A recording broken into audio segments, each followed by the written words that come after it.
কিন্তু কারো দলিল নেই, কারো দলিল নেই। দলিল আছে মুসলিমদের। আজকে সারা পৃথিবীর কথাটা বাদ দিয়ে দিলাম, কিন্তু কারো দলিল নেই, কারো দলিল নেই। দলিল আছে মুসলিমদের। আজকে সারা পৃথিবীর কথাটা বাদ দিয়ে দিলাম, শুধু এই বাবলা বোনা গ্রামটাকে নিয়ে বলছি। এই মুসলিমে কয়েকটি লোক, 1-2 হাজার যে কটা এখানে নারী পুরুষ মিলে এই আঞ্জাম দিয়েছে, এটাই এই লোকগুলোকে নিয়ে বলছি। আমাদের দলিল আছে। আমাদের কোথায় দলিল আছে?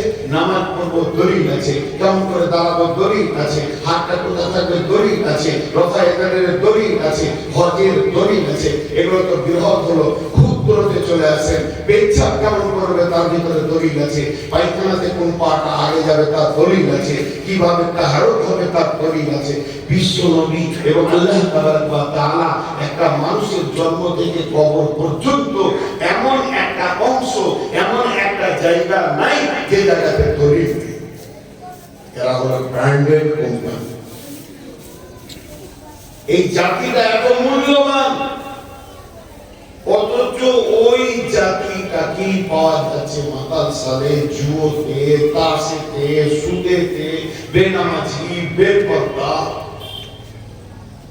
আল্লাহ কেন বলেছেন মালাকুম, কি হয়েছে? কোন রোগে তোদের এইভাবে বিপদগ্রস্ত করে দিয়েছে? কে? কয়েকটা রোগের কথা কোরআনে তোলা আছে। আল-হাকুমুত তাকাসুর, মালের প্রাচুর্য, ঐশ্বর্যের প্রাচুর্য তোদেরকে আটকে রেখেছে। একটা গেল। আরাদিতুম বিল হায়াতিদ দুনিয়া মিনাল আখিরা ফামা মাতাউল হায়াতিদ দুনিয়া ফিল আখিরাতি ইল্লা কালিল। দুনিয়ার সৌন্দর্য তোমাদেরকে আটকে দিয়েছে। কি হয়েছে তোমাদের? তো মুহতারাম ভাইয়া, বুজুর্গ দোস্ত, আমি আপনাদের সামনে যে কোরআনের আয়াতটা তুলে ধরেছি, আল্লাহ তাবারক ওয়া তাআলা জান্নাতে যতগুলি দল যাবে তাদের মধ্যে একটা দলের নাম দিয়েছে মুত্তাকিন।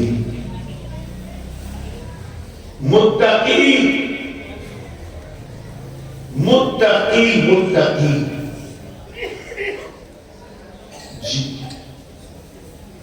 আল্লাহ তাবারক ওয়া তাআলা মুত্তাকিদের ব্যাপারে কত কথা কোরআনে বলেছেন।